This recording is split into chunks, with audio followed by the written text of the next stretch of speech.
Sí, dale.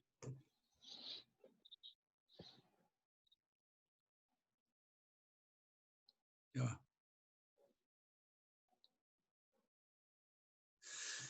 Bueno, vamos hoy a estudiar en esta primera parte el tema de los derivados financieros. Esto es un término muy común en las finanzas y vamos a entender por derivado un producto financiero que tiene como activo subyacente otro activo. Me explico, estos activos que llamamos derivados, estos derivados financieros, son figuras, vamos a llamarlo así, figuras del mundo de las finanzas que se sustentan en un valor de otro activo. Y hay derivados, digamos, agrícolas, derivados de metales, derivados de divisas, derivados del petróleo, y se cotizan en la bolsa de valores, principalmente en los Estados Unidos y en Europa. Y esos derivados son como una especie de combo, un paquete, no están empacados, acciones, bonos, que se llama el activo subyacente. Entonces, lo que le pasa al activo subyacente le termina pasando al derivado. ¿De acuerdo? Estos derivados fueron en buena parte los que tuvieron mucho auge antes de la crisis financiera del año 2009-2008 y que, bueno, hicieron estragos en la economía mundial porque se basaban en otros activos, como el caso de las hipotecas. Entonces, lo que hacían las hipotecas era que se emitía un derivado basado en el precio de los bienes inmuebles. Cuando los precios de los bienes inmuebles se vinieron abajo, igualmente se cayeron los productos derivados. Estos son productos, digamos, más o menos recientes que tienen que ver mucho con la innovación financiera y para abrir espacios a las inversiones. Entre los derivados está lo que llamamos el swap. Cuando ustedes oigan la palabra swap, generalmente es un instrumento que es un intercambio, ¿no? Es un intercambio. Entonces, cuando tú haces un swap, tú estás entregando un activo y estás recibiendo otro y se fija una tasa de interés. Por ejemplo, Venezuela hizo un swap o hizo varios swaps con el oro. Uno de los de ellos está en litigio ahorita en Inglaterra y básicamente lo que hizo fue lo siguiente. Tú tienes el oro y tú lo intercambias por, digamos, por efectivo, ¿no? Por liquidez, ¿no? El oro no es líquido, claramente. Tienes que venderlo para usarlo. Entonces, lo intercambia y cuando lo intercambia, el banco o la institución que sirve de intermediario en el swap te da a ti la liquidez y tú le das el oro. Entonces, él te cobra un financiamiento. Y luego, cuando expira el plazo, expira el plazo, se hace una compensación entre el precio que tuvo el oro, digamos, al momento en el cual se hizo la operación, se firmó la operación, y el momento en el cual se está liquidando la operación. Y dependiendo del precio, hay un saldo acreedor o un saldo deudor para el propietario del oro. Entonces, el oro nunca deja de ser del propietario, sencillamente se dio pues en consignación. Hay un otro derivado que se llama el futuro, que en el futuro las partes contratantes pues se obligan a comprar o a vender un cierto número de bienes para una fecha determinada, a un precio acordado. Estos mecanismos básicamente son para, para operaciones de cobertura de riesgo. Tú compras, por ejemplo, un futuro de un producto agrícola y lo que hace es que te garantiza el precio de hoy. Tal vez una de las más usadas es las opciones. Las opciones es un contrato mediante el cual el comprador tiene el derecho de comprar el derivado, pero no la obligación. Contrariamente al futuro, donde sí tiene la obligación de comprar. En el caso de la opción, su nombre lo dice, la opción te da, yo quiero comprar, por ejemplo, petróleo hoy digamos, quiero hacer una operación de compra de petróleo para tener una cobertura y cuidarme del precio de que no vaya a subir, ¿verdad? Yo soy un refinador, entonces yo compro, digamos, 1 millón de barriles de petróleo eh, por, por, a futuro, 4, 5, 6 meses o un año al precio de hoy. Pero yo puedo hacer una operación, o sea, no estoy obligado a comprarlo, sencillamente yo tengo una opción de comprarlo y yo veré que llegado el momento si lo compro o no lo compro.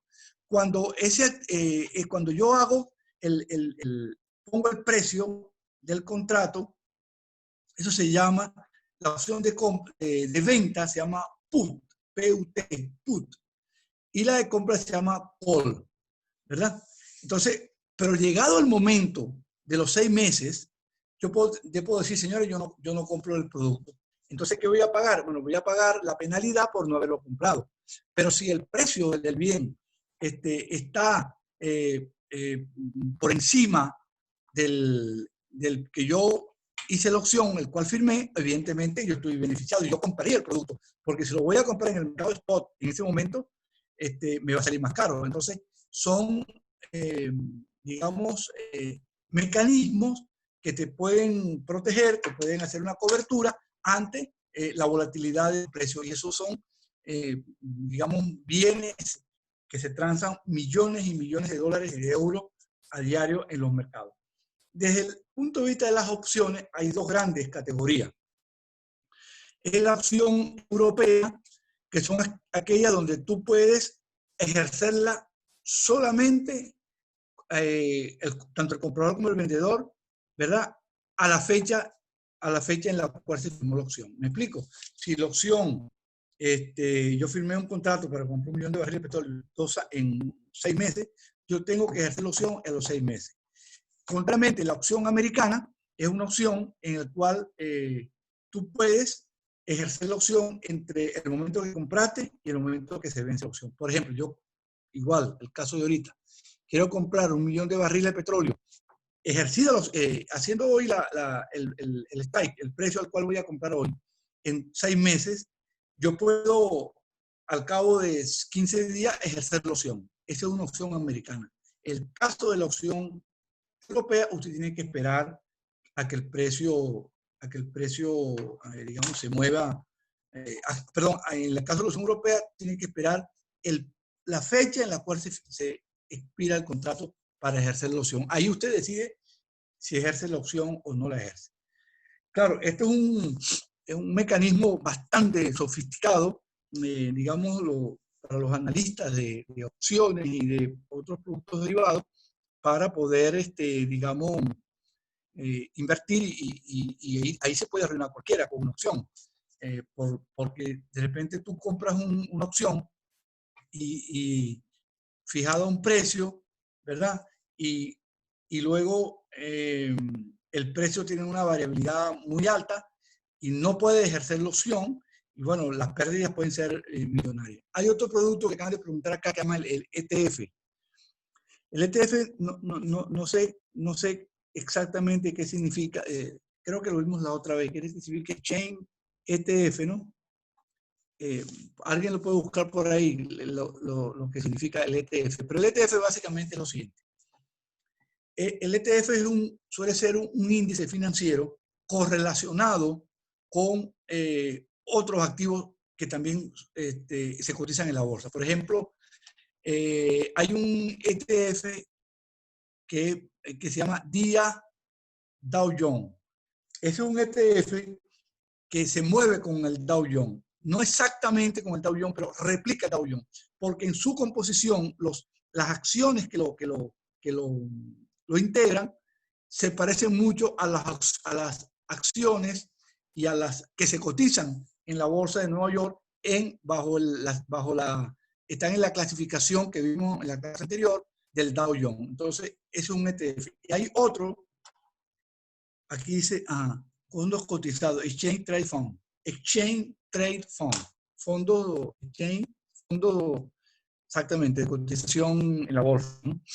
Y hay otros ETF que tienen que ver con bonos, de deuda pública, me refiero, soberanos. Hay otros que tienen que ver con acciones de empresas. Generalmente, uno de los criterios que se utilizan en todos estos derivados es que los activos que lo integren no estén correlacionados. ¿Por qué? Bueno, porque si usted compra un activo que está correlacionado, ¿verdad? Y digamos, las acciones, tú tienes un ETF y en ese ETF están las acciones de Microsoft, están las de Apple, están las de Apple, Microsoft, otra tecnológica. Claramente tiene una exposición muy grande porque si cae el mercado tecnológico te arrastra el ETF, ¿verdad? Entre tanto, si tú tienes un ETF donde los componentes no están correlacionados, es probable que cuando uno disminuya, el otro no tenga necesariamente que disminuir porque no están vinculados unos con otros estadísticamente. Entonces, para un inversionista siempre es bueno en la cartera tener esos acciones o bonos que no tengan correlación unos con otros para evitar el efecto de arrastre. Obviamente, cuando hay aumentos, los dos aumentan, pero siempre por criterios de previsión, digamos, por sanidad en el manejo financiero, no es bueno tomar tanto riesgo, porque bueno, cuando se está ganando, todo el mundo está contento, pero cuando empieza a perder, ahí viene el nerviosismo, todo el mundo se precipita a vender porque nadie sabe hasta dónde puede llegar el fondo, digamos, de la caída, y eso precipita que otros sigan vendiendo y se exacerba la tendencia a la caída. En todo caso, lo relevante acá es que las finanzas han desarrollado, digamos, todos estos mecanismos financieros para darle al inversionista alternativas de rentabilidad muy alta. Por ejemplo, el año pasado, la bolsa de valores de Nueva York rindió 35% en dólares. Eso es una cifra monumental. No hay en el mundo inversión que se parezca a esto. Claro, el riesgo es muy grande y después, lo vimos después de febrero. A finales de febrero que empezó a caer sistemáticamente y todo lo que se había ganado el año pasado, durante los 12 meses se perdieron en 4 semanas. Otra vez se está recuperando, porque al final del día, esto de la bolsa tiene algo que ver con los fundamentos de la economía. Si la economía está en proceso de recuperación, una economía en expansión, seguramente va a haber un comportamiento al unísono de los indicadores bursátiles. Y Estados Unidos capta muchísima inversión en este tipo de actividades. Bueno, muchachos, no sé si tienen una pregunta acerca de esto para pasar al tema ya de la política monetaria propiamente dicho. Si tienen algo que preguntar acá, con mucho gusto, y está en mis manos. Permiso, profesor. Sí. Jorge tiene una pregunta. ¿Cómo se establece el precio de un derivado basado en un activo subyacente? ¿Qué tipo de subyacentes se pueden asociar? ¿Solo materias primas y bienes raíces? No, hay muchísimo de materias primas, muchísimo. Por ejemplo, en el Midwest de aquí en los Estados Unidos, lo que es el estado de Illinois, Iowa, Wisconsin, Minnesota, Ohio, Iowa, como te dije, son estados que fueron estados agrícolas muy potentes. Ahí está la bolsa más grande del planeta de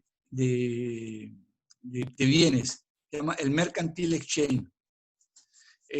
Ahí hay muchos derivados de productos de naranja, maíz, alfalfa, trigo, etcétera, ¿no? Entonces, los derivados pueden ser de bienes agrícolas, como les mencioné, puede ser de metales, puede ser de petróleo, puede ser de divisas. Y la valoración, eso sí no te lo puedo responder, no sé cómo se valoran las acciones o cómo se valora el derivado, pero en todo caso los movimientos, que es lo que importa del derivado, tiene que ver con el activo subyacente. Y tiene un derivado de metales, en los cuales el oro, claramente el valor del activo del derivado va a depender del subyacente, en este caso del oro. No sé si hay otra. ¿Algún otro compañero que quiere preguntar? Lo pueden hacer sin ningún inconveniente por el chat o activar el micrófono. Ok. No hay más preguntas, profesor. Entonces seguimos. Bueno, vamos a entrar pues a la parte de la política monetaria. En el pasado la política monetaria no tenía nada que ver con esto de productos derivados. Esto no era tema, eso no existía. Entonces la política monetaria era bastante simple, ¿no? Era subir o bajar la tasa de interés, cambiar los agregados monetarios, pero ahorita cuando el Banco Central o los bancos centrales hacen una acción monetaria, por ejemplo, restrictiva, que sube la tasa de interés, tú lo ves ahí mismo en la bolsa de valores, de manera casi inmediata. Entonces se aguanta el financiamiento, se contrae, entonces la posibilidad de comprar acciones disminuye y eso tiene un efecto digamos, de contención sobre la demanda agregada, porque recuérdense que el consumo, como nosotros lo vimos en las clases de macroeconomía, depende del ingreso, y eso es verdad, pero también depende de la riqueza, porque una persona que no tiene, digamos, un ingreso estable, pero puede tener acciones en la bolsa de valores. Entonces hay un efecto riqueza allí que se llama, que es cuando la bolsa está subiendo, aunque tú ganes lo mismo salarialmente, tú eres más rico, pues tienes más poder de compra. Está llegando por aquí el amigo Atilio, ¿no? De la Universidad de Carabobo. Ah.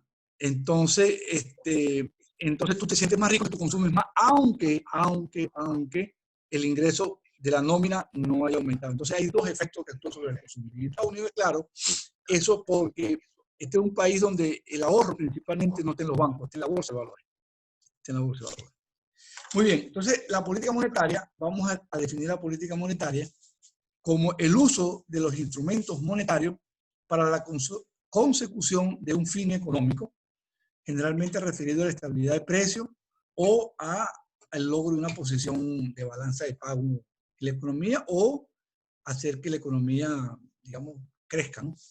Aquí hay que tener muchísimo cuidado con esto, porque si la economía, el crecimiento de la economía fuera solamente con creación de dinero, pues todos los países crecieran, y eso no es cierto. El peligro del crecimiento monetario fuera digamos, de crecimiento desbocado es que puede generar un problema de inflación, como lo hemos visto en muchos países, las experiencias inflacionarias. Claro, hoy en el mundo, afortunadamente, la inflación no parece ser un problema, más bien el tema es el crecimiento, pero usted ve las cantidades de recursos que se le inyectan a la economía europea y no hay correspondencia entre esa expansión monetaria, ¿verdad? Y el crecimiento, porque el crecimiento en el largo plazo depende de otros factores, productividad, de obra calificada, etc. Ahora bien, entonces, instrumentos para la consecución de un objetivo, ¿verdad? Eso es el tema de la política monetaria. Ahora, los instrumentos nosotros los vimos, es operaciones de mercado abierto, el encaje y la tasa de redescuento principalmente. El objetivo, para mí, es la política monetaria, su objetivo principal es la estabilidad de los precios. Ahora, en una situación de recesión como la que tiene el mundo ahorita, es válida una política monetaria expansiva. Claramente es válida. Pero hay que tener mucho cuidado hasta dónde dura esto porque se acumulan problemas que pueden derivar en inflación y al final puede ser peor el daño que la enfermedad. Bueno, y eso tiene que ver con un tema que es el siguiente, que es que el ámbito, ¿en qué momento los políticos monetarios? El ámbito de la política monetaria tiene que ver hasta dónde alcanza la política monetaria, qué puede hacer y qué no puede hacer la política monetaria. Porque la política monetaria obviamente no puede ser un factor de igualdad social, de igualación social. Eso es la política social, la política institucional. No puede ser un instrumento para sostenida, porque el crecimiento sostenido de la economía tiene que ver con otras cosas, con el aumento de la productividad, etc. Entonces, el ámbito de la política monetaria tiene que ver con las cantidades, no, con la parte nominal de la economía, que son los precios, ¿no? Ahora bien, para el diseño de la política monetaria hay que tener claro un conjunto de criterios. En primer lugar, establecer bien cuál es el objetivo. ¿Qué queremos hacer con la política monetaria? ¿Hasta dónde queremos llegar con la política monetaria? Un objetivo claramente definido. En segundo lugar, entender que en la mayoría de los casos la política monetaria no actúa de manera inmediata sobre la economía. Es decir, usted sube la tasa de interés, por ejemplo, si es una política restrictiva, y usted no va a ver que la inflación cede inmediatamente. Hay un plazo en el cual la variable actúa, ¿verdad?, sobre esa variable final. Y eso tiene que ver con lo otro, que es con los rezagos. Hay una estructura de rezagos. Así como si usted le da un impulso económico, un impulso monetario a la economía y no ve el crecimiento de manera inmediata, igualmente pasa cuando sucede lo contrario, que hay esos atrasos, esos rezagos, ¿verdad?, lags en inglés, en la cual tú accionas un instrumento de política y tú ves, ¿verdad?, el efecto posterior. El otro criterio para diseñar la política monetaria es permanentemente comunicarse con los mercados, ¿no? Que el mercado te entienda qué quieres tú, no tratar de engañar al mercado, porque no lo vas a poder hacer. El mercado te termina descubriendo. Entonces, claridad con la comunicación. Y el otro es el tema de tener en cuenta los riesgos. Los riesgos, porque si tú vas a subir la tasa de interés, tú sabes que puedes crear un problema con la banca, porque la cartera de crédito de la banca se puede resentir. Entonces, los créditos que estaban tomados, digamos, una tasa de 10% y la tasa se duplica a 20%, no todo el mundo puede pagar los créditos. Entonces, le crea una situación a la banca de dificultades, de morosidad en las carteras y a la vez inhibe la concesión de nuevos créditos. Entonces, esos riesgos hay que tenerlo muy claro. Y allí juega un rol importante la supervisión bancaria, porque cuando hay subas de tasas de manera importante, aumentos de tasas, hay bancos que empiezan a tambalearse, bueno, porque aumenta la morosidad, no pueden conceder créditos como quieren y, bueno, y les cuesta el financiamiento, ¿no? Ahora, en el proceso de instrumentación de la política monetaria, ya la práctica, el diseño, la ejecución, hay que tomar en cuenta varias cosas. Primero, obviamente, la variable objetivo, también llamada variable final de la política monetaria. La variable final de la política monetaria es a dónde queremos apuntar. Y eso tiene que ver mucho con la preferencia del Banco Central. Si es un Banco Central conservador, claramente la intención de la política monetaria va a ser la estabilidad de precios. Caso típico, el Banco Central de Alemania, antes de ser parte de la Unión Europea, claramente un banco muy, muy conservador en materia monetaria. Ya les expliqué por qué. Porque la inflación en Alemania en los años 30 fue lo que provocó el ascenso de los nazis al poder y luego la entrada de Alemania en la guerra, ¿no?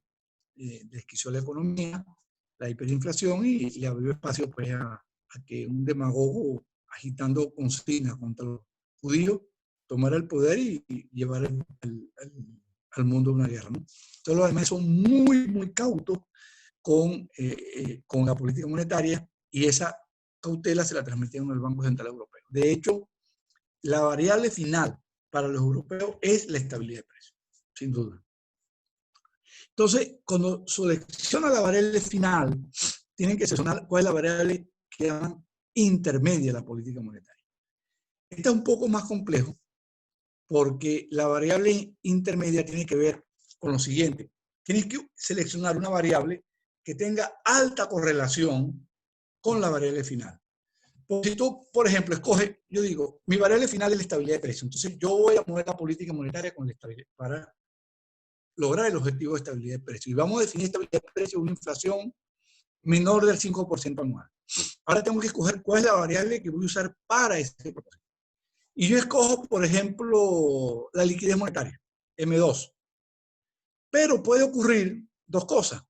Uno, que estadísticamente, aunque teóricamente puede uno argumentar que hay correlación entre o mejor dicho, conceptualmente, y lo hay, entre el dinero y los precios, puede ser que para esa economía la relación no sea suficientemente estrecha. Entonces yo puedo controlar M2, pero a lo mejor no estoy llegando a la variable final. Entonces tengo que buscar bien cuál es la variable. Eso es lo que se llama la definición empírica del dinero. A ver, ¿cuál es la variable que más se aproxima?